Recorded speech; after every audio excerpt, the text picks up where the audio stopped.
Buenos días a todos y todas. Le damos inicio a este conversatorio con Humberto de la Calle.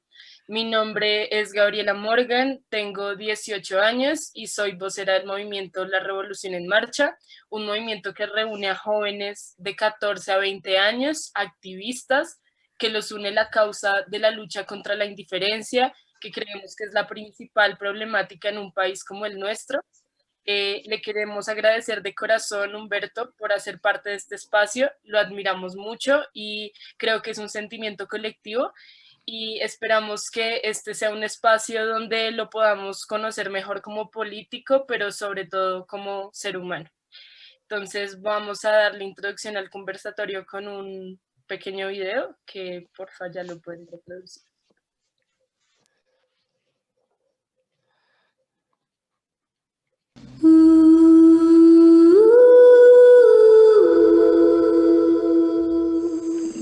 Yo hacer guerra a otra humanidad para nosotros no es cultura. 6 millones de víctimas. ¿Cuánto es eso de la población? ¿El 15%? Porque aquí el paciente se está agonizando. Nos ha tocado andar por encima de los cadáveres. Ya uno se extrañaba cuando no habían muertos. ¿Qué hizo este muchacho para merecer esto? Déjame llorar, préstame tus alas, escucha mi dolor, riega mi jardín, regálame unas horas, acompáñame a soñar que cuidamos rosas del mismo jardín. Hay muchos grupos que viven nada más del gatillo. El poder en mi país lo maneja la gente que tiene plata. ¿Cuánto invierten para matarse y matarnos? Como mucho ocurrió en la clandestinidad, no creíamos y muchos colombianos no creen. Había un marco normativo que casi impedía nombrar a las cosas por su nombre. Conflicto armado interno. La característica de esta guerra que es una carnicería contra la población civil. Y lo tendieron en el piso de la pieza donde dormíamos. Y le agachan la cabeza a mi mamá y le pegan el disparo. Ya habría, mejor dicho, nos habían pasado a la historia. Si tú no estás asiduo a la fe, te descompone.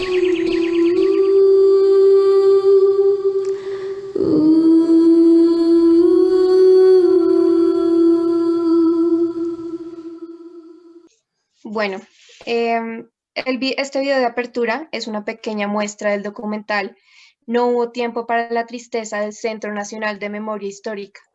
Este es un documental muy profundo que denota las poblaciones más vulnerables del conflicto, donde no solo son civiles que quedan atrapados en medio del fuego cruzado, sino también es pobreza, es desigualdad, y claro están las poblaciones vulnerables como los afrodescendientes, las comunidades indígenas, mujeres y niños que quedan a la deriva, pero que sin embargo en este documental, que es una recopilación de memorias, se genera una resistencia para la guerra.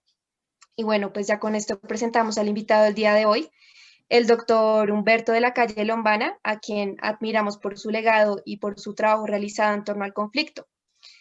Él es perteneciente al Partido Liberal Colombiano, es abogado de profesión, fue secretario de Gobierno de Caldas, magistrado de la Corte Suprema de Justicia, también fue partícipe de la Constituyente de 1991, también fue cabeza de sector en distintos ministerios, vicepresidente de la República y claro está, jefe negociador del proceso de paz.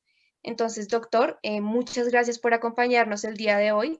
Sentimos en este momento mucha alegría de poder compartir este espacio con usted. Bueno, pues en primer término, mil gracias por la invitación. Me parece realmente fantástica. Me ha conmovido además mucho, sinceramente, la propia existencia de Revolución en Marcha, las palabras que ya he oído de ustedes, la forma como han presentado el video, no hubo tiempo para la tristeza, en fin.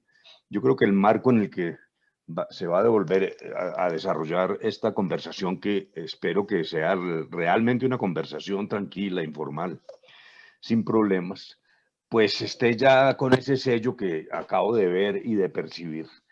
Porque realmente lo que encuentro, y a título como de reflexión inicial, es en el grupo de todas y todos los que conforman la Revolución en Marcha, pero en general en la juventud yo estoy viendo como una efervescencia, algo nuevo, es más allá que simplemente una protesta o una insatisfacción. Por ejemplo, en las marchas de noviembre del año antepasado yo sentía como una especie de nueva cultura, de elementos que dijéramos en nuestras generaciones nunca aparecieron, el tema del medio ambiente, de la preservación de lo que el Papa llama la casa común, un poco también la pregunta sobre el sentido de la vida, es decir, yo aquí, ¿a qué vine? Vine solo a competir, es decir, a meterle codo a mis compañeros para ver si consumo más, o sea, mi vida se resuelve solo en el consumo, en tener cosas, es decir, para abreviar, yo sí creo que hay un germen de una visión cultural distinta, que esto no es algo pasajero, que no se limita a las insatisfacciones y las protestas, que son un insumo de lo que está ocurriendo, creo yo, con la juventud, pero que, repito, me parece que va más allá y es una muy buena noticia, pues en un país como el nuestro que ha tenido tantas tribulaciones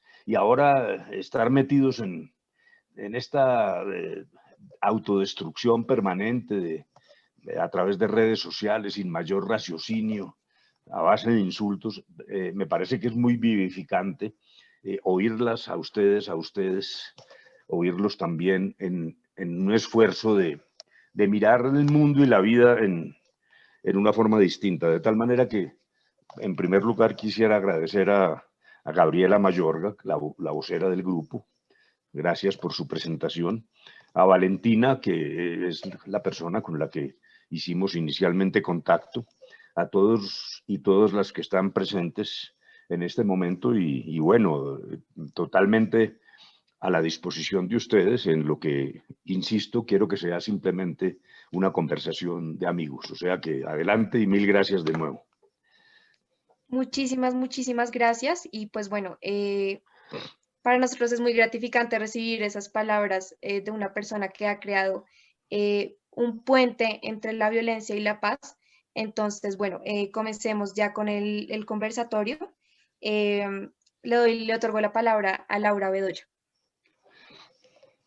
Bueno, muy buenos días a todos y todas y al doctor Humberto.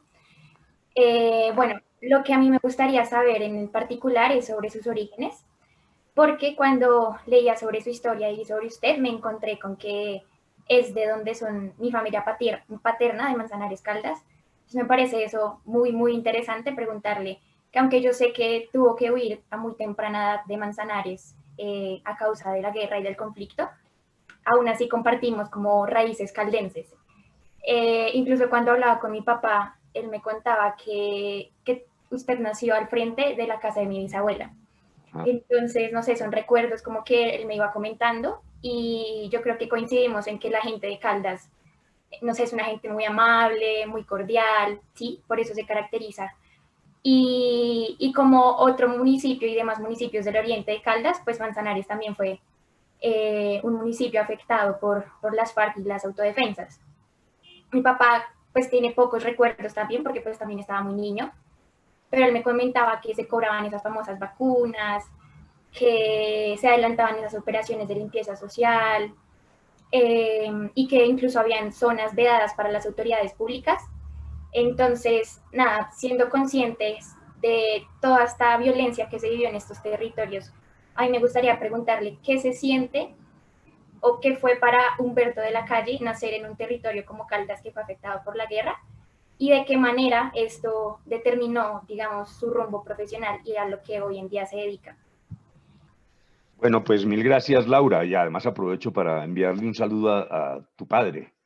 En efecto, pues hay esos lazos de que se desprenden de la circunstancia de ser coterráneos.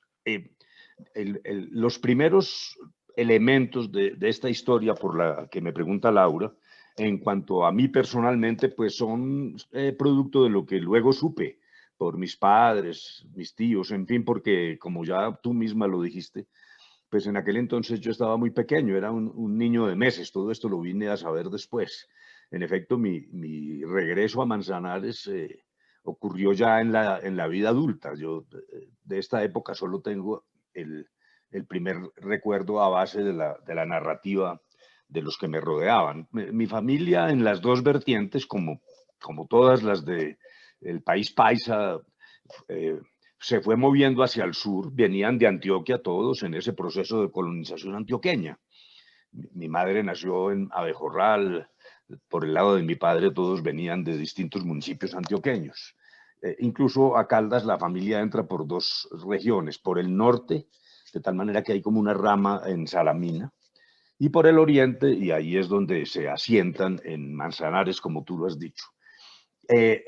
Hace presencia este fenómeno que se llamó la violencia entre los partidos liberal y conservador, que fue extraordinariamente dramática hasta el punto que parece una paradoja, pero en Colombia llamamos eso la violencia, como si fuera la violencia por antonomasia. Y empezó a infectar, dijéramos, la vida social de una manera tremenda y fue partiendo la sociedad. Es de todos modos muy importante lo que surgió como lección y pedagogía de allá, porque a veces siento que estamos cometiendo los mismos errores. Esta violencia fue copando territorios y generó un proceso de expulsión del que se veía como el enemigo, como el adversario.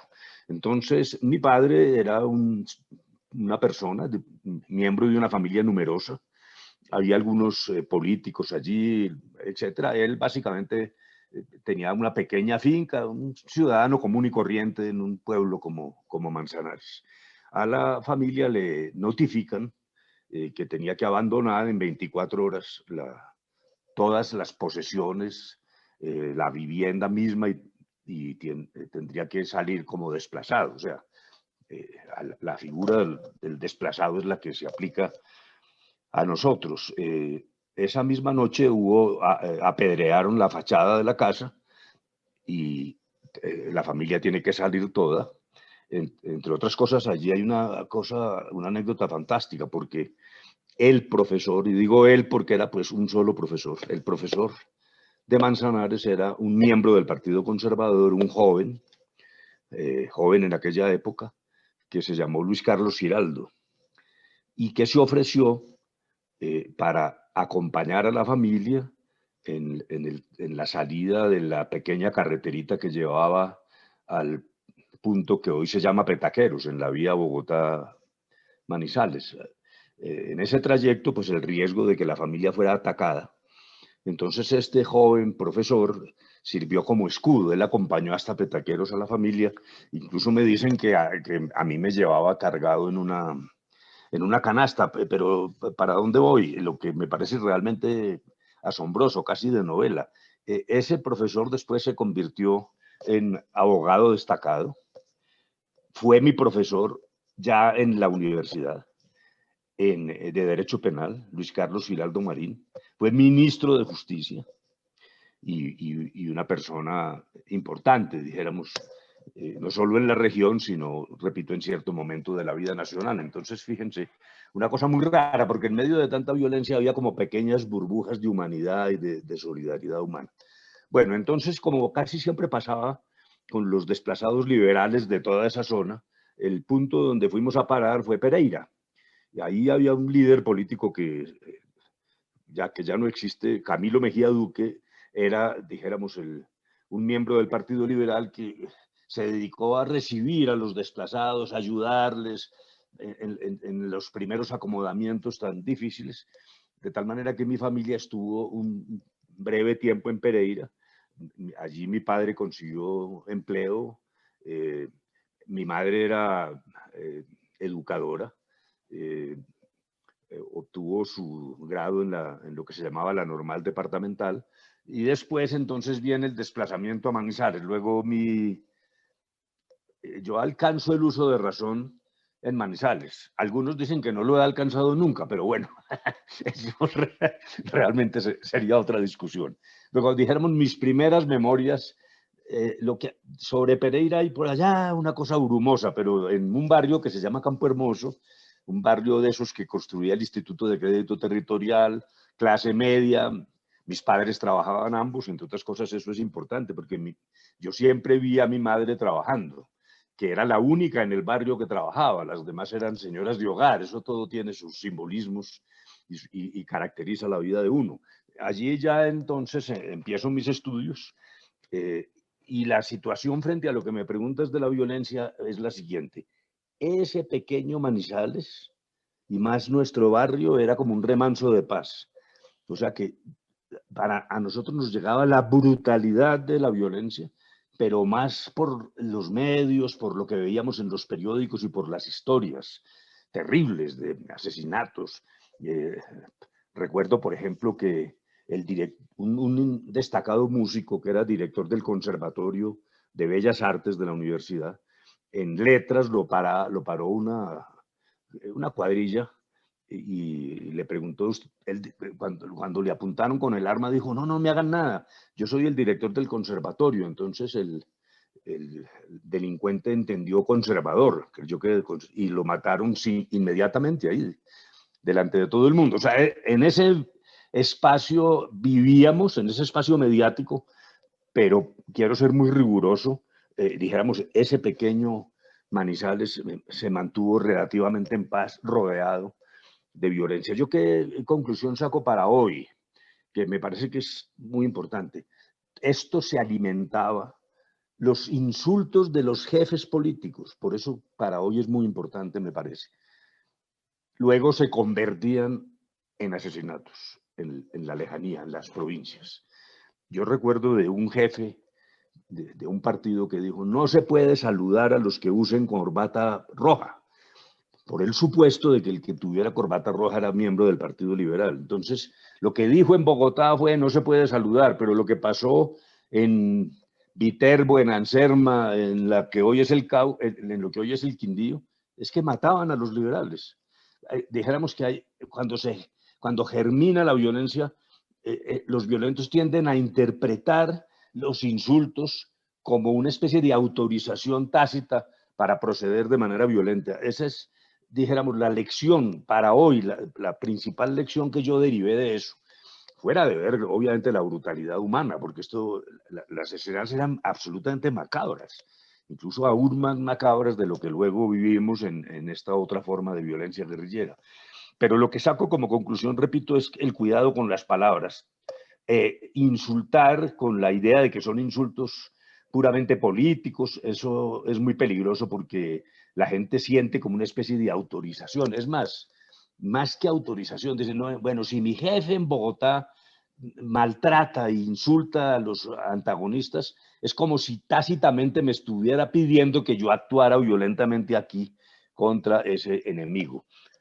Por eso hay que cuidar el disenso. El disenso es la base de una democracia, pero tenemos que lograr disentir, claro, con claridad política. Yo no estoy diciendo que uno tenga que callarse lo que piensa, pero con una metodología y unas formas en democracia que no terminen siendo focos de violencia, que es, dijéramos, la gran lección que yo saco de aquella época. Bueno, muchísimas gracias por la pregunta, Laura. Y sí, doctor, como usted dice, es muy importante crear una cultura de paz y no sentir que es ajeno a nosotros, sino eso empezarlo digamos, hacerlo en la vida cotidiana, nosotros cómo actuamos y cómo reaccionamos frente a las diferentes adversidades que se nos presentan. Y bueno, ya con esto le doy la palabra a Esteban para conectar con la anterior intervención. Muchísimas gracias. Bueno, pues primero que todo me presento. Mi nombre es Esteban Puentes, soy estudiante de Derecho en la Universidad Nacional. Y pues nada, mis dos preguntas son bastante breves en cuanto a planteamiento y pues quisiera un poco vincularlas con estas palabras que acaba de decir el doctor Humberto. Ese pequeño Manizales era para nosotros un remanso de paz. Entonces, la primera pregunta que quisiera hacerle es, qué significa en sí que haya paz en un territorio, puesto que creo que es un concepto que es multidimensional, por decirlo así, y es una pregunta que me parece bastante interesante, ¿no?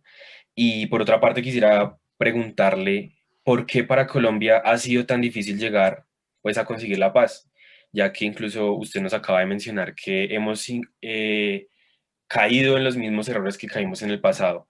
¿Por qué razones pues ha sido tan difícil para nosotros lograr como esta estabilidad como nación? Muchas gracias. Bueno, muy bien, Esteban, pues mil gracias. Me parece que es un planteamiento muy interesante porque incluso hay elementos de lo que voy a decir que son, dijéramos, ensayos y aproximaciones, porque es muy difícil ser simplemente dogmático en fenómenos tan complejos, donde no hay una especie de varita mágica que explique todo. Pero comienzo por la primera reflexión, que es fundamental, porque ¿qué es que una zona, que un pueblo, que una comunidad esté en paz? Comienzo por decir, y lo mencionó también Esteban, yo creo que nos hemos equivocado, mi generación y las que han seguido.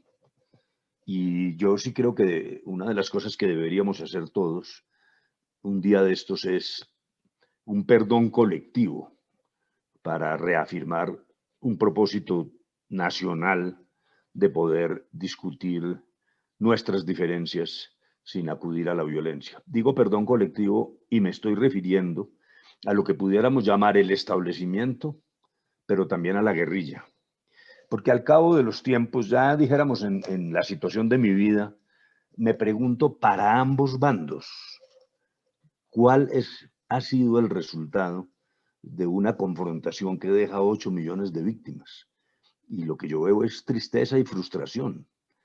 Desde el punto de vista del establecimiento, pues hay que reconocer que hubo un esfuerzo para defender una cierta institucionalidad que tiene algunas características democráticas, aunque imperfectas, pero finalmente no hemos logrado ir al fondo de problemas que subsisten. Ahora, más adelante, trataré de hablar un poco de la inequidad. Ahí está. Luego, nuestra tarea ha sido básicamente militar hasta el momento en que llegan las conversaciones con esta guerrilla, y luego, como todos sabemos, hay otras fuentes de violencia que siguen de todos modos arreciando y atacando. Pero también, si uno fuera un miembro del secretariado de las FARC, creo que se preguntaría, ¿tanta violencia para qué?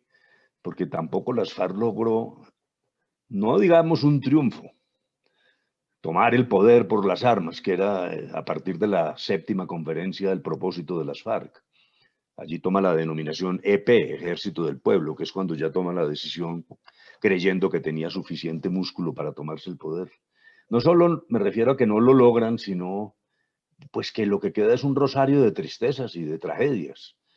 Que lo que haya logrado impulsar las FARC en términos de mayor justicia social ha sido realmente muy poco. Dijéramos que esta sociedad se ha movido demasiado lentamente y hay responsabilidades de todos, y yo creo que antes de irnos de este mundo realmente uno debería ser como una especie de legado de los perdones que debe pedir por la manera como nos hemos equivocado todos.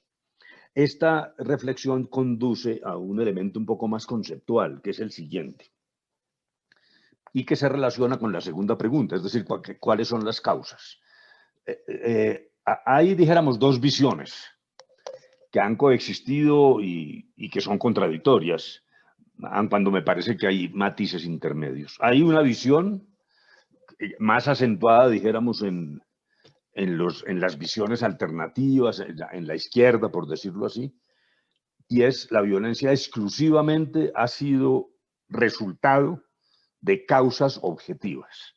Es la tesis de las causas objetivas de la violencia. Aquí es la pobreza la que condujo a una respuesta violenta. Esa es una de las explicaciones unidireccionales. O sea, son explicaciones que no son sincréticas, que no toman distintas visiones, sino una. Aquí lo que pasó es que hay pobreza, luego hay violencia. Las causas de la violencia son objetivas. Si no se atienden las causas objetivas, no vale la pena solo la respuesta militar, porque el problema no está ahí. Esa es una postura, dijéramos, en un extremo. Y la otra, más en los encargados de imponer orden en la sociedad y en las visiones un poco más a la derecha. La otra lo que dice es, no, aquí lo que hay es una deliberada decisión ideológico-política para destruir la democracia.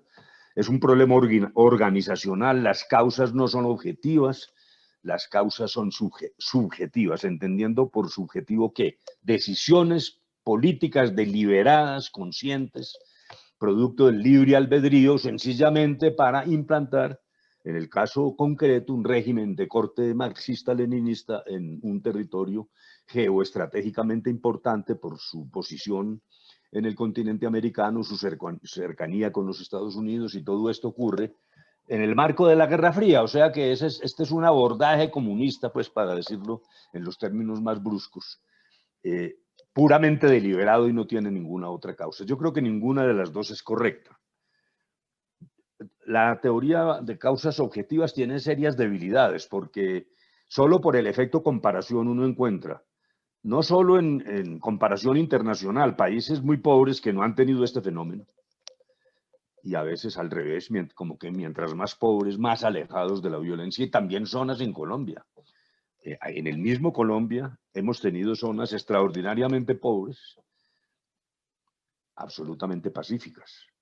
Incluso algún presidente de la República, López Milkelsen, alcanzó a decir, no, la violencia se afianza es en los sitios de nuevas riqueza, en las zonas de colonización, alrededor de los oleoductos, alrededor de la minería ilegal. Son las fuentes de riqueza nueva las que tienen como un coletazo colateral la generación de estos movimientos violentos.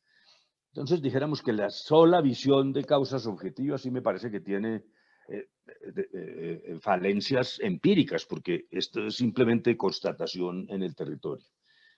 Pero también me parece que la otra tesis, sin matizaciones, es equivocada, porque lo que sí es verdad, particularmente en lo que tiene que ver con las FARC, porque es que el origen de las distintas guerrillas tiene sus características. Las FARC originalmente nacen como una reacción de tipo netamente agrario. Es más, ellos a sí mismos en aquel entonces se denominaban autodefensas campesinas.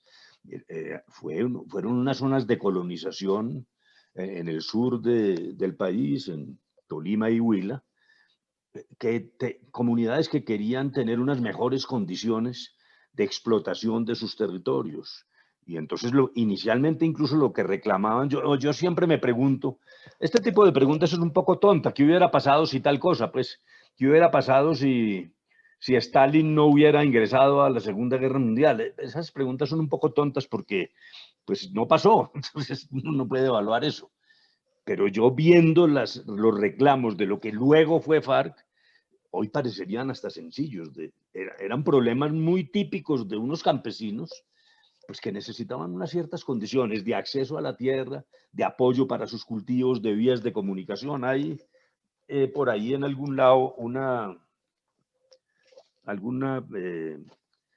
recuento del propio Manuel Marulanda. Perdón, que es que estoy buscando una cosa aquí que nos va a servir ahora, de Manuel Marulanda sobre los primeros reclamos. Luego me parece entonces que ninguna de esas causas es absoluta, pero una combinación de factores sí tiende a dar una explicación. En efecto, hay un reclamo, básicamente hablando de las FARC. Viene la Guerra Fría. Es evidente que el marxismo-leninismo que construye la Unión Soviética por razones de geopolítica internacional fomenta acciones armadas y particularmente en Colombia. No hay discusión de que el Partido Comunista contribuye hasta llegar a momentos donde se combinaban formas de lucha. Luego dijéramos que hay una mezcla de unos reclamos iniciales y luego acciones que efectivamente tenían un propósito ideológico. Incluso en las otras guerrillas es más acentuado el tema ideológico. El ELN surge más a instancias como consecuencia de la Revolución Cubana, donde la correa de transmisión ideológica es mucho más evidente. Los primeros miembros del ELN, eran estudiantes universitarios, básicamente de la Universidad Industrial de Santander. Por cierto, una cosa de locos, porque en aquel entonces yo era presidente del Consejo Superior Estudiantil de la Universidad de Caldas, entonces nos reuníamos en lo que se llamó la Federación Universitaria Nacional y ahí estaban Jaime Arenas Reyes, Julio César Cortés, etcétera. Lo que es dramático es que murieron a manos de sus propios compañeros del ELN.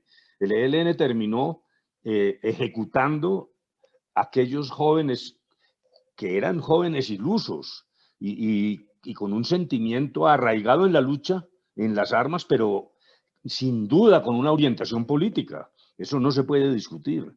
Y Camilo Torres perece también en el primer enfrentamiento, cuando de una manera absolutamente delirante lo obligan a reivindicar, como decían ellos, el primer fusil.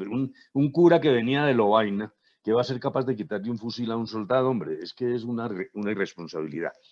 Entonces, para regresar a la pregunta, lo primero, cierto, la paz no es solo la paz de los fusiles.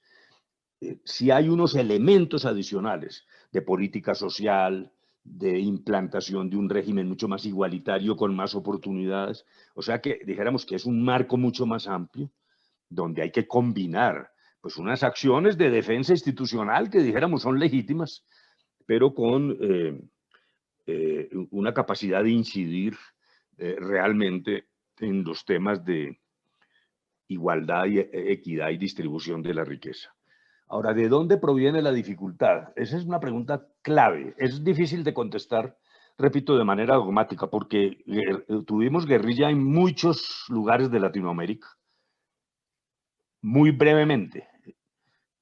Esas fueron guerrillas que desaparecieron relativamente rápido.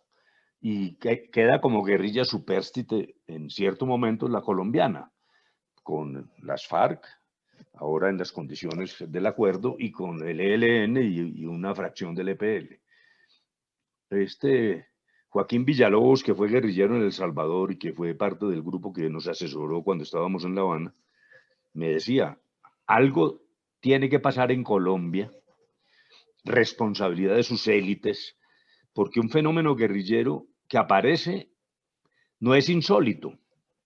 Incluso no solo en Centroamérica, Guatemala, El Salvador, Nicaragua, apareció en el Cono Sur, Argentina, Uruguay. Uruguay era la Suiza de Latinoamérica y tiene también esa presencia guerrillera, pero son fenómenos que pasan muy rápidamente, porque la sociedad es capaz, y no solo de controlarlos por la represión, sino de impedir ese caldo de cultivo del que estamos hablando. ¿Qué pasa en Colombia?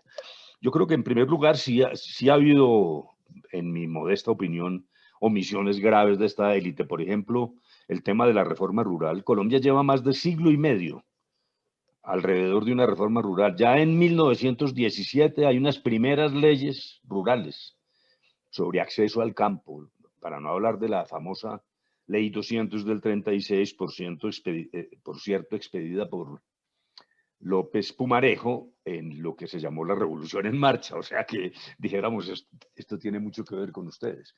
Y siempre ha habido una resistencia de la élite, y particularmente de la élite terrateniente, a una fórmula razonable, equitativa, de más acceso al campo y de mejoramiento de la vida de los campesinos.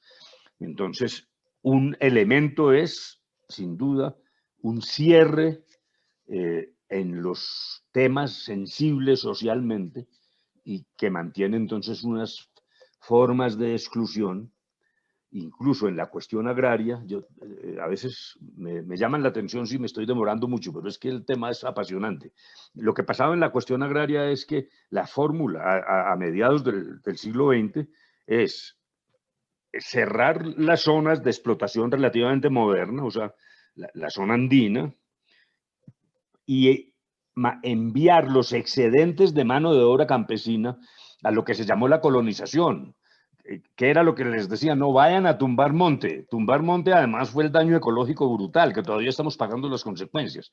Entonces eran cientos o miles de campesinos salían con sus hachas a tumbar monte, pero no ingresaban a la economía formal, y ahí es donde está la clave. El problema no solo es el de acceso a la tierra, sino de la estructura económica, porque lo que pasaba con estos campesinos es que no recibían salario, ni un sistema formal de remuneración laboral. Lo que les decían es, no tumbe monte y yo le dejo que en una pequeña parcela usted siembra los que necesita para comer, usted y su familia, unos marranitos, una gallina, y hace unos pequeños sembrados de esos alimentos, de esos productos que se llaman de pan coger, que son pues los que dan el producto diario, el plátano, el frijol, el maíz. Sin estructura salarial ni un intento siquiera mediano de modernización. Esto afectó toda la economía. Una de las cegueras de esta élite es que no se dio cuenta que como la masa campesina, lo que hacían era sacarla del ciclo económico, nunca constituyó una fuente de demanda para la producción industrial. Entonces todo esto terminó atrasando a toda Colombia y no solo a los campesinos. Hernán Echavarría Olózaga no es ningún socialista, no era ningún socialista ni nada que se le parezca. Y fue el primero que hizo ver de qué manera la estructura de la explotación de la tierra terminó siendo un lastre para todo el progreso económico en Colombia. Entonces, lo primero es que como se perpetúa esto, sí hay decisiones de la élite y también en el terreno político con un cierto grado de exclusión de las alternativas ideológicas. Y en segundo lugar, lamentablemente aparece el narcotráfico, lo cual genera una especie de guerrilla autárquica. Ejemplo, la guerra en El Salvador, que fue mucho más aguda que la nuestra, porque en El Salvador la sociedad se partió realmente por mitades. Media población estaba con la guerrilla y la otra media no. Para nosotros, de todos modos, la guerrilla fue siempre una cosa marginal. En El Salvador era casi una guerra civil, pero se alimentaba de Rusia, de la Unión Soviética y de Estados Unidos. Cierran la llave los dos grandes y la guerra se acaba. En cambio, en Colombia no había forma de cerrar la llave porque la guerrilla ya se nutría del narcotráfico, de la extorsión, de la minería ilegal. Ese creo yo que haya sido también un segundo elemento que dificulta y que explica la persistencia de la guerrilla. Y además, como para abreviar esta respuesta que ya está muy larga, al lado de esto lo que se genera, yo no diría que una cultura de la violencia. Aquí hay zonas muy pacíficas en Colombia. Yo creo que a veces nos laceramos demasiado, pero sí unas deficiencias institucionales, una proclividad a resolver los problemas de manera violenta, una ausencia del Estado, y cuando aparece en las zonas de conflicto aparece como si fuera un ejército de invasión, el ejército entra y se retira, los que colaboran con el ejército quedan en la mira de los violentos. Luego dijéramos que hay una serie de desarreglos adicionales e insuficiencias de un país grande, muy arrugado, con una estructura geológica muy compleja, casi toda la población y la producción acumulada en la zona central del país, con grandes zonas abandonadas. Ya son, dijéramos, elementos de un segundo orden, pero me parece que la fibra de todo es problema agrario, narcotráfico, autarquía de la guerrilla que se convierte en una organización que ya se nutre por sí misma. Sí, pues como comentario un poco breve para ya terminar, obviamente. También me parece muy interesante el hecho de que quizás en un punto hemos dado, desde un tiempo para acá, en especial desde los 80s, demasiada importancia también al narcotráfico, ¿no? Y quizás eso nos ha evitado ver que hay muchas cosas más allá en el conflicto que tiene casi que un carácter multidimensional. En una entrevista, de hecho, el doctor Humberto mencionó que el narcotráfico solo representa, si mal no estoy, un 19% de los ingresos pues, que tiene como tal el conflicto hoy día, ¿no? Entonces creo que también es importante uno comenzar a discernir como entre esas causas estructurales para poder a la postre generar un cambio verdadero, ¿no? Muchísimas gracias. Correcto, sí, Listo. señor. Muchísimas gracias, Esteban y al doctor Humberto. Seguimos con Camila. Buenos días, mi nombre es María Camila, soy estudiante de Economía de la Universidad Externado y bueno, siguiendo esta misma línea en la que estamos y tomando también las reflexiones sobre la paz en Colombia que muy valiosamente nos acaba de mencionar. La pregunta es realmente cuáles fueron las implicaciones que tuvo para usted haber sido el jefe de negociación del proceso de paz en La Habana. ¿Cómo fue todo esto? Bueno, pues supremamente interesante porque, dijéramos, primero una especie de autodefinición mía para que nos entendamos cómo funciona la respuesta. Yo no he sido lo que sería un político profesional, que solo se dedica a la política, ni soy la persona que sentiría que si no tengo éxito político perdí mi tránsito por la tierra, no.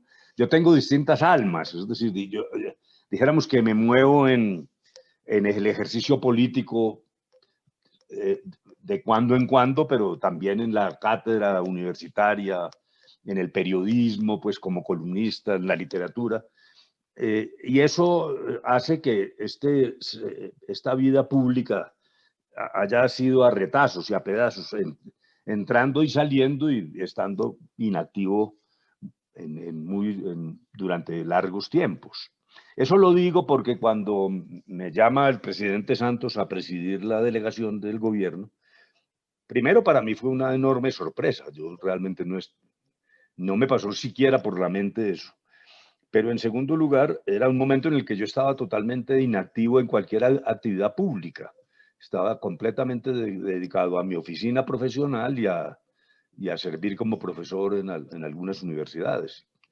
Y publicaba pues mi columna en los periódicos, siempre interesado en las cosas públicas, pero sin ningún ejercicio efectivo. Entonces, lo primero es sorpresa, cambio de vida, porque inicialmente creíamos que en 6 meses se podía lograr un acuerdo. Fuimos un poco tontos, porque como hubo una primera fase secreta y se logró una agenda, eso fue lo que nos llenó de optimismo. Dijimos, no, teniendo una agenda concreta, porque antes el gran fracaso en parte de los intentos anteriores era que era una agenda con todo lo divino y lo humano, como si una mesa de conversaciones pudiera arreglar todos los problemas de Colombia. Aquí, en un acto de sensatez, la guerrilla en la fase secreta se logra establecer la agenda de 6 puntos. Entonces, llegamos a pensar que esto era pues una cosa de 6 meses, que en mi caso personal, pues que yo iba y volvía y seguía con mi vida profesional y terminamos casi 5 años allá con cambios en la vida personal, en la familia, el aislamiento, la distancia. Además, allá en La Habana, obviamente gozábamos de toda libertad, pero como estábamos como en una especie de condominio que es de propiedad del Estado cubano, que utiliza para fines diplomáticos, que se llama El Laguito, compuesto de unas 50 casas o algo así. Ahí también en alguna otra parte relativamente cercana estaba la guerrilla. Entonces, finalmente nosotros terminamos bastante aislados en La Habana. Pues en los primeros días, claro, uno sale y camina por la calle Obispo y oye la fantástica música cubana en cada una de las esquinas, pero terminamos muy recluidos, entre otras cosas porque las características del trabajo que teníamos que hacer, y subrayo la palabra trabajo, porque otros de los errores que se cometían antes era un poco la creencia de que si uno tiene cierto grado de confianza, hasta de compinchería con la guerrilla, que entonces eso ayuda, ¿no? Eso es absolutamente falso. Esto no es un problema personal. Nosotros siempre entendimos que aquí no era una cosa social de saludar cortésmente y tal, no, esto era un trabajo con una estrategia muy rigurosa para ambos, porque yo quiero señalar que la guerrilla mostró una gran disciplina también en la mesa, en la forma profunda como ambas delegaciones estudiábamos los problemas. Entonces, dijéramos, la primera implicación pues es casi un cambio de vida. Mi oficina profesional se fue marchitando hasta cuando desapareció prácticamente. Pero en lo personal, yo tengo que reconocer que también me sirvió mucho. Yo digo que en esos 5 años, casi como que hubiera hecho 5 posgrados sobre Colombia. Porque claro, cada uno de los temas de la agenda, nosotros teníamos detrás tal cantidad de información y de argumentación que se hacía aquí con el gobierno. Nosotros estábamos 11 días allá, veníamos 2 días, tomábamos los insumos, discutíamos con los ministros, con el presidente. Yo además hablaba con la Iglesia Católica, con el cardenal, con los mandos militares, con los gremios. Por ejemplo, en el punto rural, entonces me reunía con la SAC y volvíamos. O sea que yo aprendí mucho, pero también aprendí como persona, porque con todas las barbaridades que cometieron las FARC, que son terribles, eso, estar en La Habana no era para perdonar eso, para borrarlo, para decir no, aquí no pasó nada, no, al contrario, era para afrontar una realidad de esa naturaleza, pero aún sabiendo los horrores de lo que ocurrió, pues yo era capaz de ponerme en los zapatos del otro. Yo tomé un aforismo popular, pero le agregué una segunda frase. Dice, ponerse en los zapatos del otro. Entonces yo decía, ponerme en los zapatos de las FARC, pero no para usar los zapatos de las FARC. Porque siempre desde el principio hubo un momento muy crítico en que la mesa no se movía y entonces ahí tuvimos un choque. Y yo le digo a las FARC, primero salgamos de la retórica política. No nos vengan a echar cuentos. No, ustedes no nos van a convencer a nosotros, ni nosotros los vamos a convencer a ustedes, ni venimos a convencerlos. El propósito práctico de esta mesa es no armas, no violencia. Sigan pensando lo que deseen, sigan en sus orientaciones marxistas. Nosotros no venimos a sancionar o a borrar de sus mentes sus ideas políticas. Todo esto lo que se trata es de conducirlo en paz. Luego les decía, esto no es una universidad, ni un mitin político, ni un panel, ni un seminario. Casi que dejemos la retórica. Claro, ellos llevaban como 8 años en silencio, entonces esa era una verborrea muy espantosa. Que al fin logramos aplacar eso. Por fuera hicieron pues sus mensajes políticos, pero en la mesa fuimos logrando ya bajar la temperatura y empezar a trabajar sobre puntos concretos. Pero oír también lo que venía de allá, la visión de ellos, no los temas violentos, sino qué era la vida de la guerrilla y cómo era su razonamiento, también lo enriquece a uno espiritualmente. Yo creo que yo soy una mejor persona ahora y creo que conozco más a Colombia y derivé o obtuve más bien la capacidad de tratar de mirar los problemas pensando también en los puntos de vista diferentes y ajenos. Entonces, las implicaciones para mi vida fueron, en primer lugar, esa serie de posgrados, como los 5 doctorados que obtuve sobre cada uno de los puntos de la agenda. Y en segundo lugar, una visión más completa de Colombia. En tercer lugar, después, ahí me inventaron pues un chisme, que es que yo lo que quería era ser candidato y que entonces por eso le entregué el país a la subversión y tal. Bueno, una cosa realmente delirante. No, yo nunca tuve la idea de ser candidato, entre otras cosas porque si alguien era consciente de la impopularidad que para muchos colombianos suponía estar hablando con las FARC, pues era yo. Pero más adelante empezó a surgir la idea de una candidatura, entonces se establece allí un siguiente paso en la política, en medio de una confrontación muy aguda, y lo que vimos, como ocurrió en el plebiscito, pues es una división de la sociedad prácticamente por mitades, lo que ha significado para mí una cosa un poco paradójica, porque, dijéramos, hay apoyo, hay una percepción positiva, lo veo en las encuestas. Esta última de Gallup pues muestra que es la favorabilidad más alta en Colombia, pero eso lo digo con humildad, porque al mismo tiempo soy consciente de que una serie de colombianos me detesta, me odia, bueno, ya es proverbial en las redes los insultos, 1000 calumnias, uno termina hasta acostumbrándose, pues, que yo era un guerrillero agazapado, que soy un castrochavista, una cosa muy graciosa, porque siempre me mantuve en la línea de la democracia liberal. Entre otras cosas, en la OEA, cuando yo presidí las deliberaciones que llevaron a la Carta Democrática, que es, dijéramos, el catecismo de la democracia en el continente. Pero bueno, es natural, como nos hemos vuelto tan feroces en estas peleas políticas, pues uno también tiene que sobrellevar esa carga negativa. A mí ya me importa bastante menos. Hay una que me pareció muy graciosa. Cuando el enfoque de género, el enfoque de género,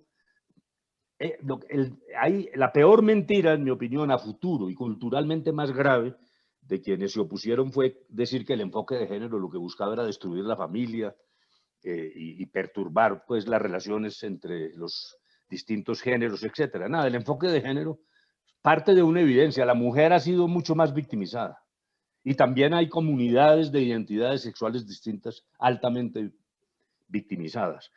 Por eso llevamos el enfoque de género y fue una revolución en el mundo. Yo a veces digo, ¿por qué somos tan negativos y nos laceramos tanto? Esto fue reconocido. Naciones Unidas envió delegados para mirar cómo le dábamos enfoque de género a cada una de los pactos.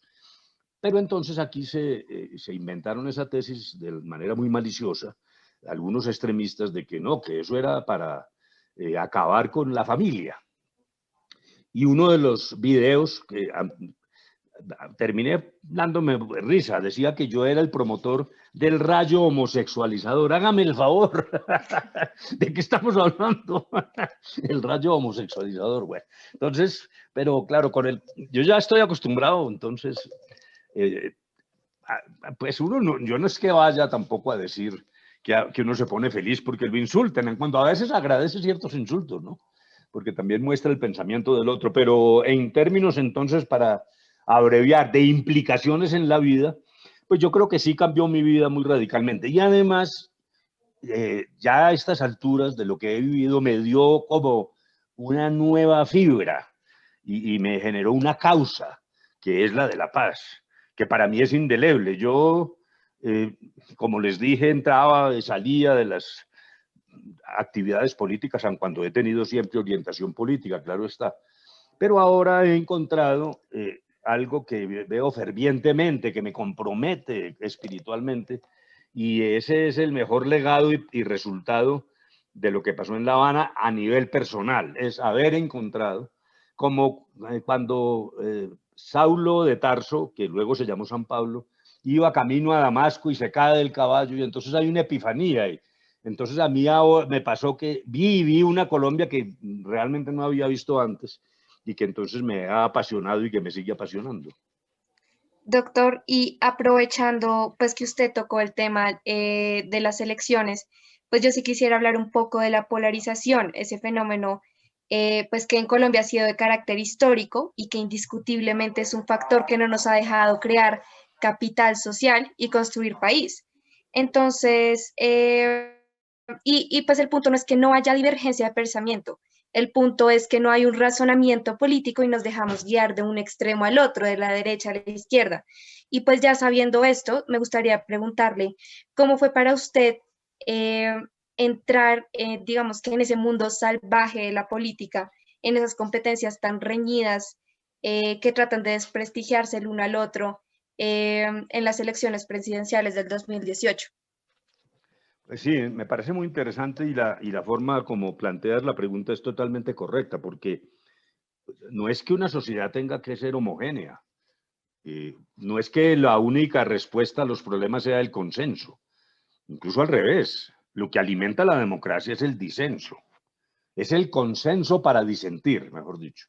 Dijéramos, como Álvaro Gómez dijo eso del acuerdo sobre lo fundamental, después nadie ha podido saber qué es lo fundamental ni cuál es el acuerdo. Yo diría que el acuerdo fundamental es el acuerdo para no estar de acuerdo y hacerlo por la vía de la reflexión y de manera razonable. La política es dura, siempre ha sido dura, lo es en todo el mundo. Yo tampoco estoy diciendo que es que haya que ser una especie de ángel de la guarda o un San Luis Gonzaga, pues no, el ejercicio de la política es duro. Pero lo que ha ocurrido entre nosotros y en muy buena parte del mundo, porque este problema de la polarización afecta no solo a Colombia, es que entonces se ha sustituido la reflexión política por el insulto y por la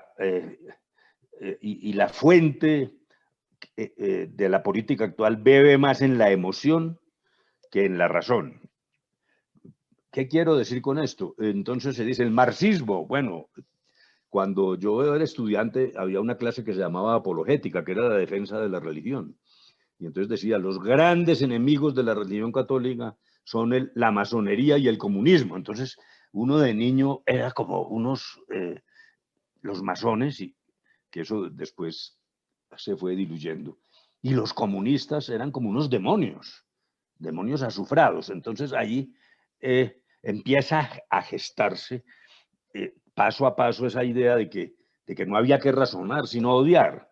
La literatura marxista tiene una serie de criterios y un desarrollo científico con el cual uno puede estar de acuerdo o no, pero si usted lee El Capital de Marx, esa es una forma de reflexionar y puede mirar cualquiera de los economistas liberales, bien sean Smith o Keynes o cualquier otra manifestación, y hay un razonamiento. Entonces la lucha, de todos modos, aun cuando era apasionada, era lucha de razonamientos. En cierto momento esto se empieza a diluir y surge o resurge un fenómeno que ha estado ahí, es una larva endógena en la humanidad, que es el caudillismo, la idea de que hay un hombre superior que nos resuelve, es como un momento de desespero.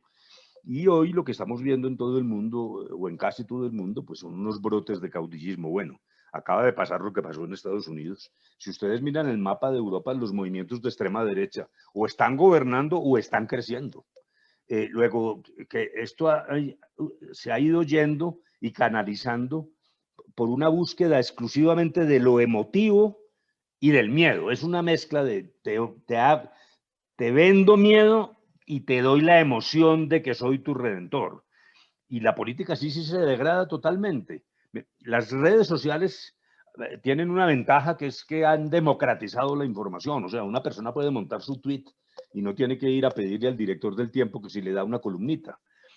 Pero ha banalizado tanto la política y le ha dado todo este contorno de los 140 caracteres, que entonces lo que hay es que insultar para que la gente le entienda a uno. Imagínense uno pues haciendo un razonamiento sobre las consecuencias del marxismo en la reforma agraria del Bajo Egipto. Pues eso es imposible en 140 caracteres. Entonces lo que hay que hacer es insultar. Acabo de leer una cosa, además, perdónenme, una pequeña nota de pie de página que me impresionó mucho. Hay una tesis que sostiene que entre los problemas de las redes y de esa banalización es que se está usando cada vez menos el lenguaje. Dice, los jóvenes están usando menos palabras de las que se usaban en el pasado. Y además, como se ha perdido en buena parte la lectura, etcétera, entonces redes y dijéramos series de televisión han ido recortando. Es una cosa muy interesante. Es como si usted le tomara una radiografía al lenguaje, se está achicando. Cuando eso ocurre, se lastra, se frena la capacidad de raciocinio abstracto, porque es que el instrumento es el lenguaje. Entonces, y por eso la salida es insultar. Entonces, si a uno le presentan estos líderes de la franja lunática del Centro Democrático, en vez de hacer una digresión, por ejemplo, sobre el pensamiento político de María Fernanda Cabal, pues la gente lo que termina es insultándola y ella a su vez insulta al otro.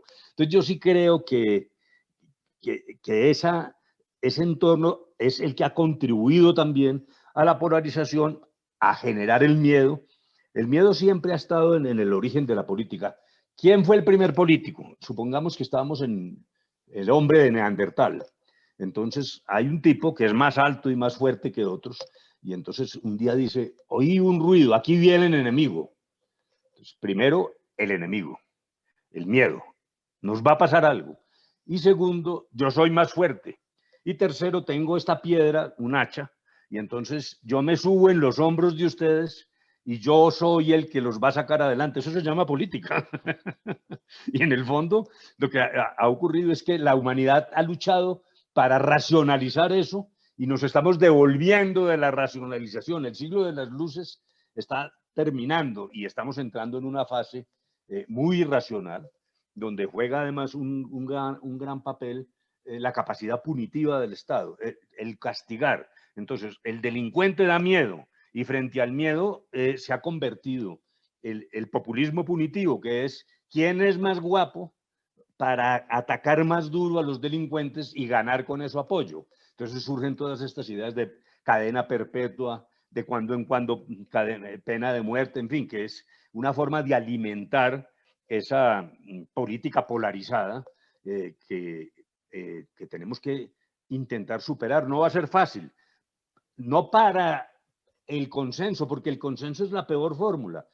El consenso significa que no hay decisiones en la sociedad. Con uno que no está de acuerdo, el consenso paraliza la evolución política. Entonces, la fórmula es mantener la capacidad de disenso democrático, pero tratar de recuperar y de preservar las formas de raciocinio político y, en segundo lugar, de trámite y sustanciación de las diferencias.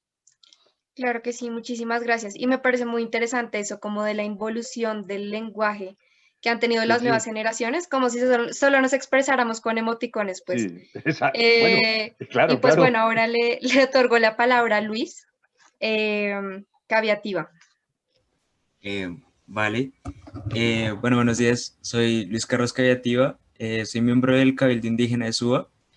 Y pues sabemos de la participación de las comunidades étnicas en el acuerdo y pues en su condición de víctimas del conflicto, ¿no? Y bueno, ahora en la lucha de las comunidades por la implementación del que es llamado el capítulo étnico, ha resultado ser un poco complicada por pues la presencia de grupos al margen de la ley y pues la aparente poca importancia que le da al gobierno de turno a la implementación de los acuerdos, ¿no? Ahora bien, ¿cómo considera usted que esa falta de iniciativa estatal para la implementación del proceso de paz termina afectando la credibilidad y la popularidad de los acuerdos? Y también si considera que el papel de las comunidades indígenas en la implementación de los acuerdos se encuentra un poco reprimido. Bueno, muy bien, Luis, mil gracias. Espérate un momento, es que no he podido encontrar un papelito que me gustaría tener a la mano, no sé qué se me hizo ayer, que había como preparado para esta conversación.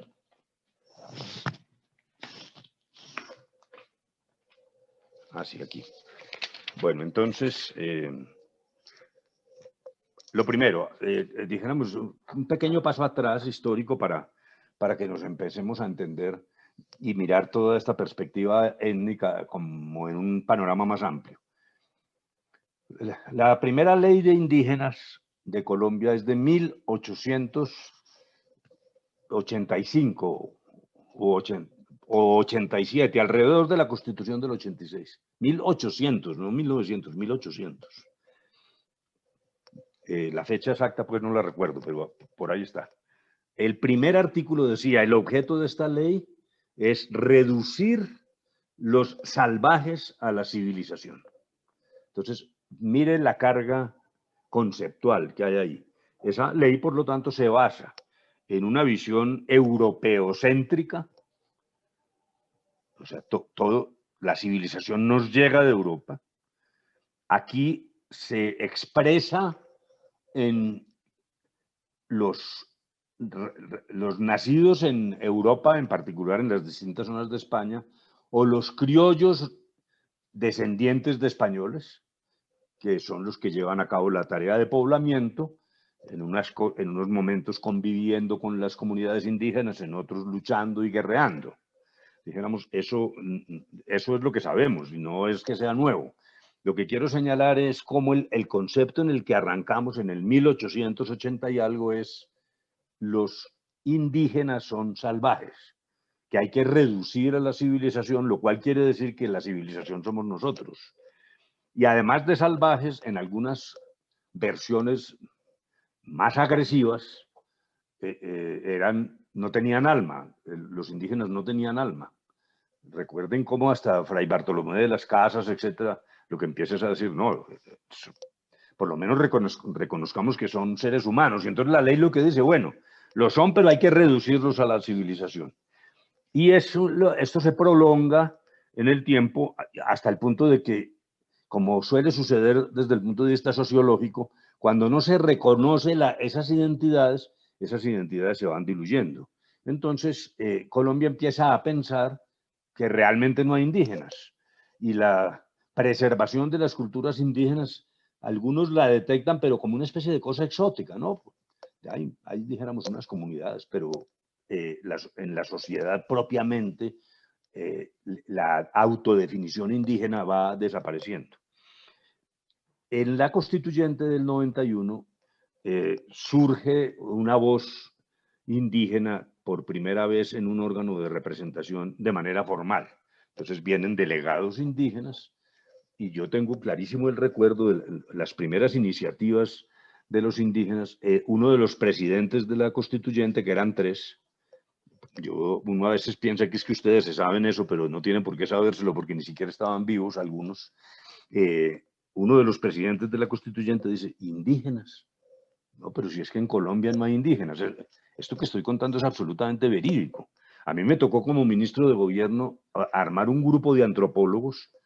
Esto es absolutamente inverosímil.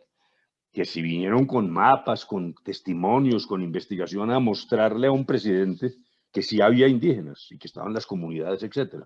Entonces todo el tema de los derechos de esas comunidades nace en medio de un escepticismo, pero al mismo tiempo le da mucho vigor a la constituyente, porque al revés muchos colombianos sí dijeron, claro, teníamos una nacionalidad multiétnica escondida y no nos habíamos dado cuenta.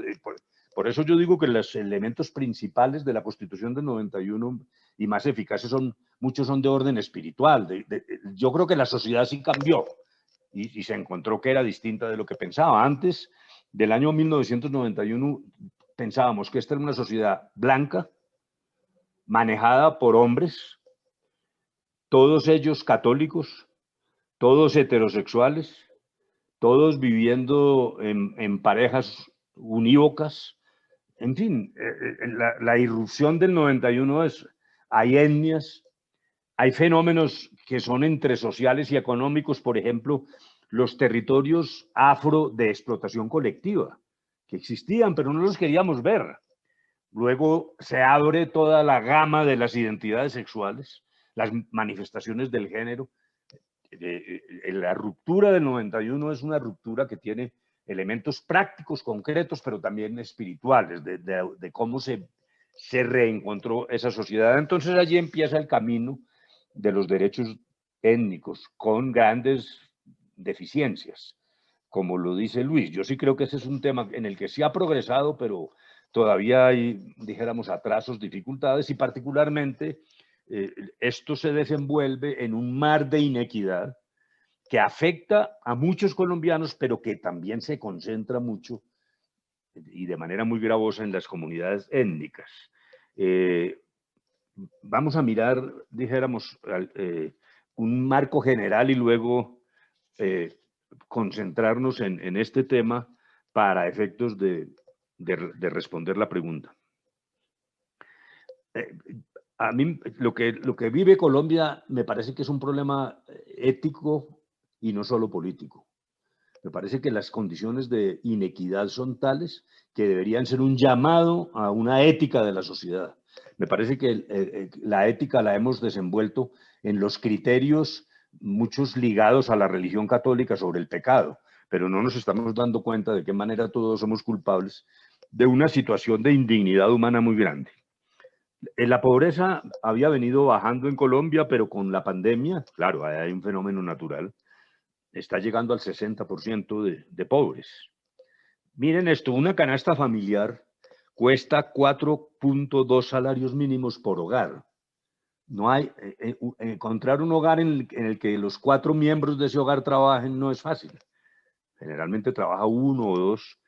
Luego, ya por definición estructural, es imposible acceder a la canasta básica en un hogar, porque a los 4.2 salarios mínimos es casi imposible llegar. La pobreza extrema era en el 2019 del 10%, pero ahora va a subir al 14,3%. Claro, ahí está de por medio la pandemia, que dijéramos no es culpa de nadie o es un hecho más fortuito. 287.000 familias hoy ya no tienen acceso a 3 comidas diarias. Y empieza a aparecer un fenómeno que antes lo veíamos lejano, por allá, en Biafra. Yo me acuerdo que uno decía, no, los niños de Biafra hace 20 o 30 años se mueren de hambre. En Colombia hay hambre. Yo no digo que haya hambruna aún, pero ya hay gente cuyo nivel nutricional está por debajo de los requerimientos. En un marco, y ahí es donde sí viene lo que no es producto del azar, porque es que yo recuerdo cuando iba al colegio nos decían, no, Colombia, aquí somos pobres porque Colombia es un país pobre. Y eso es como un acto de Dios, es una cosa determinista, o sea, bueno, pues somos pobres porque así somos, era como que no había nada que hacer. Es más, el mensaje de la Iglesia Católica era muy, muy negativo, porque lo que decía es, casi que decía en el fondo, agradezcan que son pobres porque los ricos no entrarán al reino de los cielos. Este Valle de Lágrimas, que así se llamaba, este paso por el Valle de Lágrimas es para tener una vida eterna satisfactoria, lo cual era un desestímulo, dijéramos, a la productividad, a la creatividad. No voy a mencionar a Max Weber, que es ya todo el mundo lo menciona, la estirpe calvinista de las instituciones, en fin, pero lo que sí es cierto, pues es que había un entorno en el que parecía que ser pobre era como una desgracia, igual a la pandemia, ¿no? Pues me cayó la pobreza y yo no tengo nada que hacer. Entonces, el mar detrás de esto era totalmente distinto. El 10% más rico de la población es 24 veces más rico que el 30% más pobre. Entonces, el problema no solo es de pobreza, que la hay, sino de también un enorme problema de distribución y de desequilibrio. O sea, hay una cancha que es desequilibrada desde su origen. Entonces, para un joven que nace en una comunidad indígena y además si nace en una comunidad ubicada en el Chocó o en general en el Pacífico, pues supónganse que la cancha es así, este niño nace en la cola de abajo de la cancha y otros nacen por aquí. Luego, mientras este niño logra recorrer la cancha así para llegar a donde estaba el que nació aquí, pues se le fue la vida. Esto es obvio, lo que yo estoy diciendo pues no tiene nada de raro, pero lo que sí es importante es verlo en términos de las realidades incluso numéricas. Los economistas utilizan el índice Gini para medir la inequidad. Entonces, el índice es el que dice cómo es la distribución en una sociedad. Pero ocurre que bolsas de inequidad hay en el mundo porque, dijéramos, el capitalismo, hay una cierta dinámica capitalista de acumulación. Luego dijéramos que sí hay una cierta tendencia a acumular y por lo tanto a generar comparaciones inequitativas. Pero el correctivo democrático, porque el otro es la violencia y la revolución, pero el correctivo son los impuestos. Entonces lo que usted ve en casi todos los países es que si mide el Gini antes y después de impuestos, mira cómo el sistema tributario lo que hace es atenuar, puede que no eliminar totalmente la inequidad, pero sí atenúa ese efecto. Lo de Colombia es absolutamente patológico. En Colombia el índice Gini antes y después de impuestos es el mismo. O sea, los impuestos no le hacen cosquillas a la inequidad. No se trata de hacer demagogia, los impuestos sirven para que funcione el Estado, los jueces, la rama judicial, etc. O sea, tenemos Estado. Yo tampoco estoy diciendo que esto es, dijéramos, una tierra de nadie, pero lo que sí estoy diciendo es que la estructura que se basa también en una acción política ha permitido que seamos uno de los países más inequitativos del mundo y que eso intentó cambiar y ahora retrocedió. Bueno, intercede la pandemia, pero digan lo que digan de la pandemia, somos una sociedad extraordinariamente inequitativa. Pero además, y entonces, como bien lo dice Luis, si usted ya da un paso más allá y se traslada a las comunidades étnicas, todavía el desajuste es mayor en términos de etnicidad y en términos geográficos. Sabemos que hay una Colombia profunda, distante, y dijéramos una acumulación de capital y de crecimiento, pues en las zonas centrales del país. Es un país que también geográficamente está muy desarticulado y muy desequilibrado. En efecto, como lo dice Luis, pues en el acuerdo se estableció un capítulo étnico en el mismo ejercicio, por ejemplo, que se hizo con las mujeres, que es ver que hay una cosa estructuralmente desequilibrada.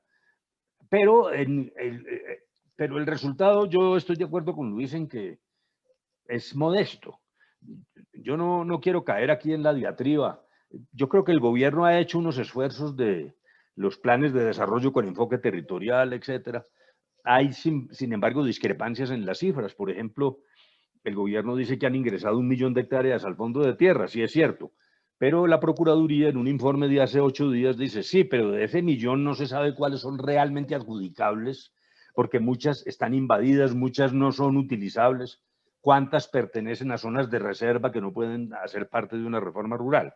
Pero no se trata de convertir esto en una pelea con el gobierno, no.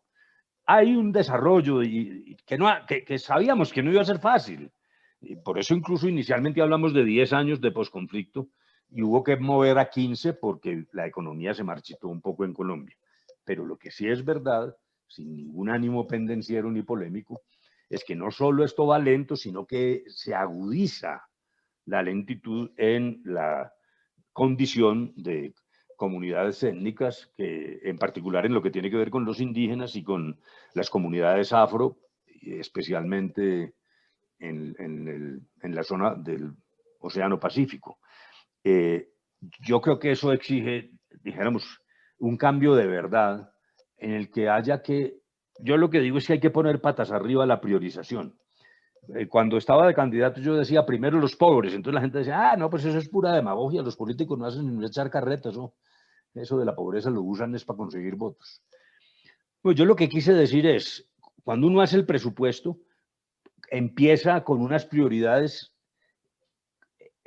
centradas en la capital, en la estructura mental de un ciudadano funcionario responsable que está en Bogotá, que estudió en las universidades de Bogotá, que fue al exterior, etcétera. Y entonces empiezan a ocupar las casillas del presupuesto en un orden secuencial que se basa en una estructura mental que a su vez es una estructura política. Entonces lo que se me ocurrió decir es, primero, los pobres quiere decir, volteemos la presupuestación. Entonces empecemos yendo primero a este tipo de necesidades. De tal manera que si se acaba la plata, que el golpe termine dificultando algún tipo de inversiones céntricas o centralizadas, tradicionales, y no lo que pasa ahora, que es cuando la plata se acabe, entonces lo que queda es la cultura, la etnicidad, las zonas deprimidas. No es fácil, claro, yo quiero ser consciente de que nada de esto es mágico, pero yo sí creo que hay una estructura que es entre mental y política que ha contribuido a mantener una inequidad superlativa en Colombia. Es que estamos al lado de Honduras y de Haití, señores, ¿de qué estamos hablando? Es que realmente en el panorama latinoamericano hay pobreza, hay carencias, pero la inequidad nuestra sí es muy especial, muy particular, muy aislada. Luego, mi estimado Luis, yo aquí lo que toca es seguir haciendo lo que ustedes están haciendo, que es reflexionar, movilizarse, ser activos, utilizar la razón, no tragar entero, cada que le llega a uno un mensaje político, desmenuzarlo. O sea, ustedes, que es lo que yo digo, cuando estaba chiquito había un libro que se llamaba El Tesoro de la Juventud, y ahora yo digo que el tesoro de la juventud es que hay personas como ustedes, que son capaces de discernir, de meditar, que, repito, no tragan entero, y que van a tomar los hombros de continuar con esto, porque pues nosotros prontamente nos iremos de esta tierra, ¿no? Sí, señor. Muchísimas gracias. Ahora seguimos con Andrés. Bueno, primero me presento, soy Andrés Felipe Bautista y estudio en el Colegio Champagnat. Teniendo en cuenta eso que nos contabas de pues la inequidad y pues la brecha social que tenemos, que es muy notoria entre los citadinos y pues todo lo que es rural, ¿piensas que la indiferencia es un obstáculo pues para hallar eso que tú le llamas la Colombia profunda? Ah, sí, yo sí creo que ese es el punto. Porque es que hay sectores de la sociedad en los que ve mala fe, como diría Jean-Paul Sartre, es decir, sectores que saben de su actitud, son conscientes, pero mantienen la discriminación deliberadamente para preservar unos privilegios, etcétera. Pero, dijéramos, son sectores minoritarios, lo que pasa es que son sectores poderosos. Pero para mí, más grave que eso es lo que tú has dicho. Hay una enorme indiferencia, sobre todo llamemos en las masas urbanas de clase media, por utilizar esa terminología, como lo que ingresamos fue a una carrera de competitividad cuyo destino es el consumo, y a esto han contribuido la televisión, la difusión de una cultura en la que todo el mundo lo que quiere es escalar, salir adelante, y es una sociedad que mide el éxito en función de los bienes, de la apropiación de los bienes. Pues eso fue creando como una costra relativamente inconsciente, que es, me parece, lo que ha tenido incidencia en en fenómenos y movilizaciones políticas recientes. Voy solo a poner el ejemplo del plebiscito alrededor del acuerdo de paz. En las zonas periféricas, abandonadas, eso que hemos llamado Colombia profunda, ganó el sí, pero de lejos. Si usted mira las votaciones en el Putumayo, en Nariño, en el Cauca, no, pues eso barrió el sí. La reticencia, en muy buena parte, se produce en las zonas más urbanas, que además dimitieron porque realmente la gente no votó. Y ese no votar era parte de la indiferencia, decir, no, pues el conflicto, ¿cuál conflicto? Pues el conflicto les llegaba por los medios de comunicación, entonces uno veía televisión y decía, qué cosa tan grave, pero con un enorme desprendimiento y distancia sobre la vida real de las zonas martirizadas. Y esa indiferencia es la que nos ha ido llevando a una situación como de marasmo. Había un rey griego que se llamaba, o romano, bueno, que se llamaba Mitrídates. Entonces, como siempre temía que lo envenenaran, como a casi todos que terminaban envenenados, él se tomaba un poquito de veneno todos los días y entonces se fue acostumbrando, como que si fuera una vacuna, a propósito. Ese fenómeno se llama mitridatización, que es ese, el de tomar el insumo dañino, como pasa con las vacunas para las alergias. Pequeñas dosis. Entonces yo creo que esta es una sociedad mitridatizada. Llegamos a tener ya más de 50.000 muertos de la pandemia. Eso es como parte del paisaje. Han matado 270 excombatientes que firmaron un acuerdo de paz. Eso es parte del paisaje. El año arranca con cifras aterradoras de feminicidio. Eso es parte del paisaje. Entonces, yo sí creo que se ha ido generando una costra de indiferencia muy egoísta, porque el sustrato cultural de esa costra es, no, yo vine a la tierra tengo que salir adelante, tengo que ganarle a los otros, tengo que conseguir el mejor empleo, tengo que aprender esta y aquella otra cosa. Ojalá me contraten en una transnacional y entonces me compro un carro y después me compro un segundo carro, pero es que resulta que después salió el último modelo de Ferrari. Bueno, Ferrari es un poco exagerado, ¿no? Entonces, hay una desconexión que entonces toma la forma de indiferencia y me parece que allí es donde no hemos logrado como sociedad realizar en el sentido de la expresión inglesa, realizar en el sentido de darnos cuenta y aprender las circunstancias en las que viven muchísimos colombianos. Y entonces van pasando los días y cada quien se labra su propio destino. Yo creo que un lenguaje, dejando de lado lo religioso, no se trata de eso, pero yo sí oigo con cuidado al Papa Francisco, porque primero por su llamado al tema del ambiente, de la casa común, de la necesidad de preservarnos como planeta. Es que la cosa es en serio. Todavía a uno le sorprende gente que no cree en el cambio climático, pero no es sino ver lo que está pasando. Uno mismo lo siente. Pero además el problema de la indiferencia y de la casi que todos contra todos, sálvese el que pueda. Pues, es como el lema de esta sociedad y eso solo se cambia con reflexión y con acción.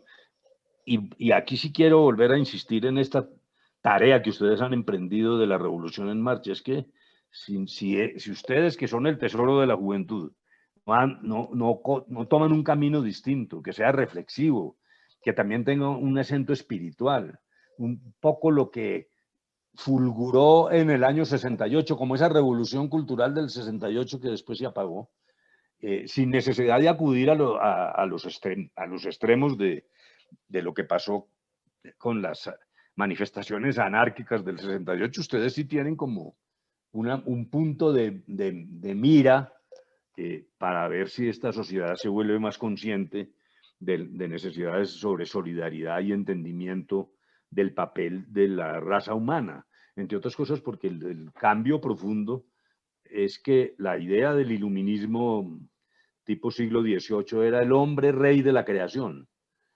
Algunos decían que a imagen y semejanza de Dios, otros no creían en Dios, pero de todos modos decían no, el hombre es el rey, todo lo puede, la ciencia todo lo resuelve. Y llega ahora un bichito que ni siquiera puede ver uno a simple vista, y nos muestra que no somos el rey de la creación, somos parte de la naturaleza, y en vez de ser los soberanos de la naturaleza, lo que somos es simplemente brisnas al amaño de fuerzas naturales que no hemos sido capaces de dominar. Y entonces el primer paso fundamental es el de la humildad. Ese cuento de que nosotros somos ultrapoderosos a imagen y semejanza de Dios es falso. Somos súbditos de la naturaleza y hacemos parte de ella. Y esto tiene derivaciones. Por ejemplo, en mi niñez, casi que es terrible lo que voy a decir, en mi barrio los niños, yo voy a decir que yo no, y créanme, pero no lo digo para hacerme propaganda, lo que tenían era caucheras para matar pajaritos. El cambio cultural que implica empezar a pensar en los animales como seres sintientes. Yo estoy contra las corridas de toros, cuando en Manizales hace ya varias décadas, pues iba ya a ver toros y ya me parece un espectáculo aterrador. El respeto a la naturaleza, cuando se habla incluso de los derechos de los ríos, por decir algo, que desde el punto de vista jurídico suena un poco estrambótico, pero lo interesante es ver como que las nuevas generaciones sí empiezan a ver que aquí todos somos una hermandad, incluida la naturaleza, incluida dentro del género humano las distintas razas y etnias, y esa es la tarea que les queda a ustedes, mis queridos amigos. Muchísimas gracias. Me llamó la atención eso. Creo que lo de los ríos empezó con el río Atrato, Sí. Cuando ya los comenzaron a considerar como sujetos de derechos. Sí, correcto. Es un logro muy importante de las nuevas generaciones, como usted lo dice, y bueno, le damos la palabra a Natalia Morgan. Muy bien. Buenos días, me presento. Mi nombre es Natalia Morgan, estoy estudiando en el Colegio Champagnat y soy candidata a la personería. Me gustaría saber como líder y como candidata qué tengo que enfrentar y cómo asumir las dificultades. Entonces mi pregunta es, ¿cuáles han sido las decisiones más difíciles que ha tenido que tomar en su carrera política? Sí, dijéramos, si nos vamos a ciertos acontecimientos, yo diría que hay algunos claros, dijéramos, sin necesidad de revivir discusiones agudas del pasado, pues el momento en que renuncio a la vicepresidencia, alrededor de toda la crisis que se desató por la financiación de la campaña, repito, no es necesario entrar en detalles, ni lo digo por molestar, pero para mí fue una decisión pues políticamente de envergadura, porque finalmente pues es el retiro de un vicepresidente elegido popularmente, pero personalmente también una situación extraordinariamente difícil, que creo pues que afectó incluso nuestra familia, y eran momentos extraordinariamente críticos. En las conversaciones de La Habana hubo un momento en que rompimos las conversaciones.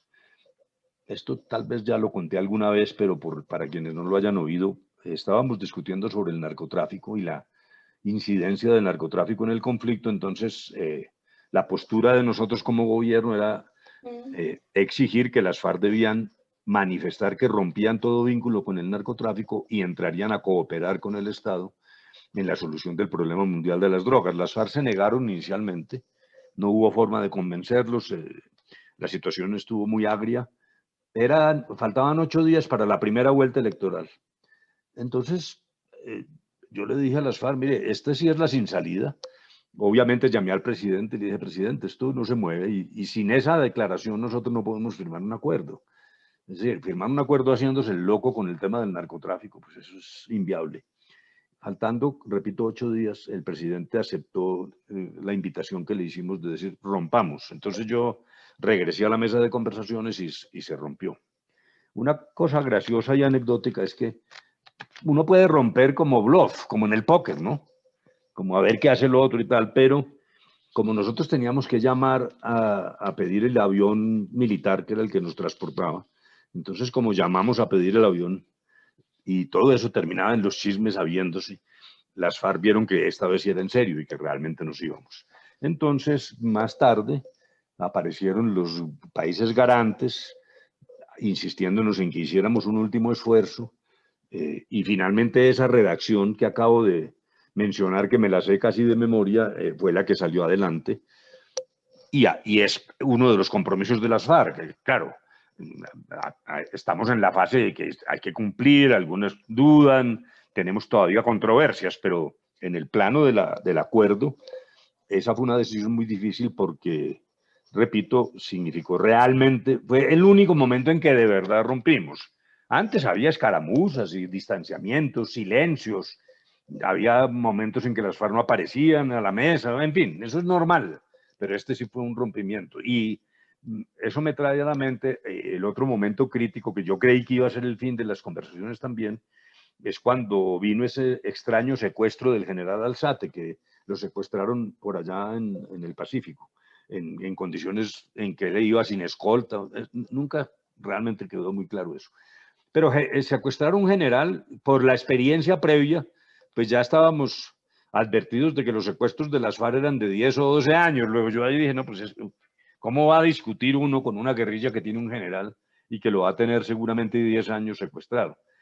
Allí, curiosamente, esto se volteó y parecía más bien un buen síntoma porque las FARC muy rápidamente dijeron que lo liberaban y llamamos la Cruz Roja y tal cosa, pero en el momento del secuestro también me pareció una situación muy difícil. Hubo ese ataque en una vereda que se llama Buenos Aires, en Cauca, donde murieron un número importante de miembros de la fuerza pública. Es muy interesante porque hubo una reacción nacional muy dura, con razón, pues la muerte de creo que eran 9 o más miembros de la fuerza pública. Pero dijéramos, en 50 años de combate, pues eso era lo que ocurría a diario.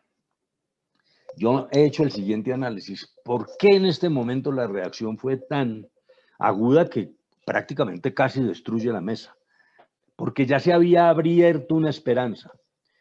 Cuando las noticias eran muertos y muertos y muertos, pues la gente, vuelvo al cuento de la mitridatización, dice, pues estamos en una guerra de muertos, muertos y muertos. Pero como aquí estábamos en un momento en que aparecían los primeros síntomas de que podía haber un acuerdo, el retroceso, la muerte de esos miembros de la fuerza fue dramática. Ya casi termina la mesa y hubo que hacer un gran esfuerzo para lograr salir adelante. Bueno, luego en la vida política, pues la decisión al presentar en el 2018 mi candidatura, porque había grupos, sobre todo juveniles, que querían que yo fuese por firmas, que fuese una candidatura cívica, etc. Y otros, pues la idea de ser candidato del Partido Liberal. Eso fue una disyuntiva interna muy grande. Al fin tomamos la decisión de ir con el liberalismo, que yo creo que terminó siendo errónea. Yo creo que eso contribuyó pues a esa derrota tan macha que me metieron, porque yo creo que yo he sido el tipo más derrotado en la historia de Colombia. Tengo ese cetro. Bueno, pero todo eso, como tú lo preguntas, Natalia, eso son siempre momentos de angustia y de dificultades. Hay que tratar de mirar al futuro. El único consejo que yo doy es, no nos limitemos a lo de aquí. Uno tiene que pensar siempre realmente es hacia dónde va, porque el camino es culebrero, pero no moverse del propósito, y entonces eso ayuda a racionalizar los acontecimientos que en política del día a día son a veces muy duros, y más ahora en Colombia. Esto está lleno de ataques, de calumnias, de amenazas, en fin, pero el propósito es el que hay que preservar. Bueno, Humberto, te queremos mostrar algo de lo que hemos hecho como movimiento, porque me pareció muy interesante lo que dijiste de pasar de la reflexión a la acción. Nosotros empezamos siendo un movimiento que se constituye en el Colegio Champañat en el año 2019. Yo era la personera, y digamos que a raíz de la personería empezamos a darnos cuenta que generalmente los jóvenes creían que la personería no era, digamos, que un papel que debían asumir, ¿sí? Entonces dijimos, como esto debe cambiar, debemos ser nosotros quienes asumamos el cambio dentro del colegio, y a raíz de eso hicimos varias actividades, todas enfocadas en la lucha contra la indiferencia. Una de ellas fue un pabellón de memoria histórica que construimos en la mitad del colegio, donde participaron niños de 8 a 18 años y escribieron sus compromisos con la paz. Iniciamos con una vacunación muy simbólica de reflexión, de sensibilización, donde vacunábamos a la gente contra la indiferencia literalmente con una vacuna. Y les hablábamos, les decíamos cómo nosotros debemos ser el cambio que se necesita al país, porque si empezamos a cambiar nosotros, seguramente el país también va a cambiar. Entonces llevábamos esa reflexión a las calles y hablábamos con la gente y era como un espacio de sensibilización muy importante, muy simbólico. Entonces, si quieres, te vamos a mostrar un pequeño video de ese ejercicio. Magnífico, perfecto, muy bien. Contra la indiferencia en el parque. Ya esperen que active el sonido, esperen. Listo.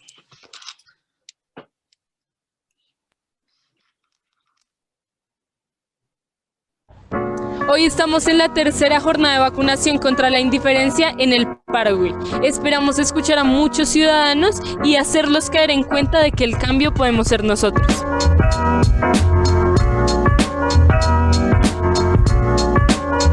Buenas tardes, mi nombre es Julien Maestre. ¿Qué les digo? Soy primeramente madre de 3 hermosos pollos.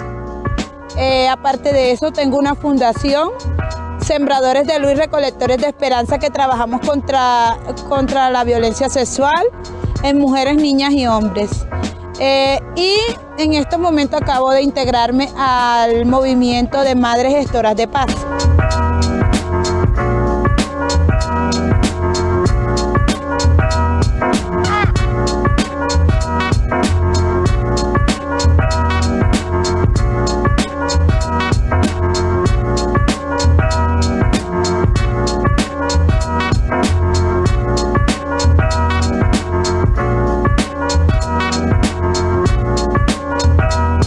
To say congratulations for the initiative. We fully support international solidarity, and one more thing, who has the youth has the future.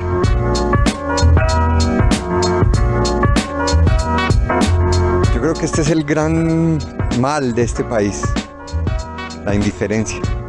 Una de las cosas que más daño nos ha causado frente a los grandes problemas del país es que quienes pueden hacer algo, quienes tienen la posibilidad de hacer algo, deciden voltear a mirar y ahorrarse cualquier esfuerzo. Resulta que la empatía, que es la gran ciencia de sentir al otro y su dolor y su estado, podría ser una gran herramienta para contrarrestar la indiferencia. Y ahorita que me estaban vacunando, sentía que era una inyección de empatía, que amplifique la capacidad de sentir lo que al otro le pasa, lo que al otro le duele, aquí o a muchos kilómetros de distancia. Así que gracias a ustedes por esto y que por supuesto este país sea un país cada vez menos indiferente y con mayor empatía.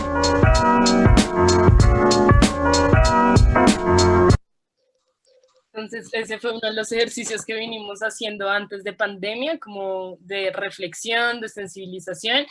Y luego llegó la pandemia y dijimos que debíamos actuar en las calles, como ayudando a los que más nos necesitaban en ese momento, que creíamos que eran los habitantes de calle, porque pues era difícil decirle a un habitante de calle como quédese en casa, lávese las manos, cuídese. Entonces era como nosotros debemos no ser indiferentes y empezar como a ofrecerles esa ayuda que nosotros como jóvenes les podemos dar. Entonces realizamos una donatón solidaria donde recolectamos aproximadamente 1,5 millones de pesos que pudimos como comprarles alimentos, elementos de bioseguridad, y pues hicimos una jornada de entrega de alimentos para los habitantes de calle. Y además de esto, instalamos 14 comederos para perritos callejeros en la localidad de Santa Fe. Pues digamos que eso ha sido como el activismo que hemos realizado en las calles, y pues estamos, digamos que todavía empezando, conociendo todavía más jóvenes activistas que creen que de verdad debemos dejar de ser indiferentes, que creen en causas medioambientales, que creen en causas de derechos humanos, de género. Entonces es como una unión de todas esas causas que están defendiendo los jóvenes y quizás no tenían una plataforma donde defenderlos. Entonces la Revolución en Marcha básicamente es eso. Y pues nada, te queríamos presentar, quizás debimos hacerlo al principio antes del conversatorio, pero queríamos que supieras como lo que estábamos haciendo y de verdad agradecerte por hacer parte de este espacio y regalarnos como un poco de tu tiempo, porque nos parece muy interesante pues todo lo que has venido haciendo políticamente por este país. Entonces, no, pues muchas gracias, Humberto. Bueno, no, primero yo le agradezco a ustedes porque he aprendido mucho y me reafirmo en eso que estoy sintiendo, que es que yo sí creo que hay una esperanza y que básicamente son personas que como ustedes no limitan la vida a lo simplemente inmediato y cotidiano, sino que tienen sensibilidad frente a estos temas, lo que me acaban de mostrar extraordinariamente interesante, todos los temas de tratar de salir de la indiferencia, la vacuna contra la indiferencia, en fin, además me parece genial. Luego, les quiero confesar que yo estoy muy emocionado porque esto es, dijéramos, lo que uno quisiera ver de Colombia y de este país. Luego, muchas felicitaciones. Al contrario, yo agradezco la oportunidad de haber tenido de conversar con ustedes y de conocer estas realidades. Perfecto. Y bueno, pues les agradezco muchísimo, mucha suerte y estoy muy emocionado realmente. Mil gracias. No, gracias a ti, Humberto. La verdad, para nosotros es muy gratificante poder dialogar con una persona como tú y bueno, pues solamente me queda un sentimiento de gratitud y gracias por tu labor y por acompañarnos en el día de hoy.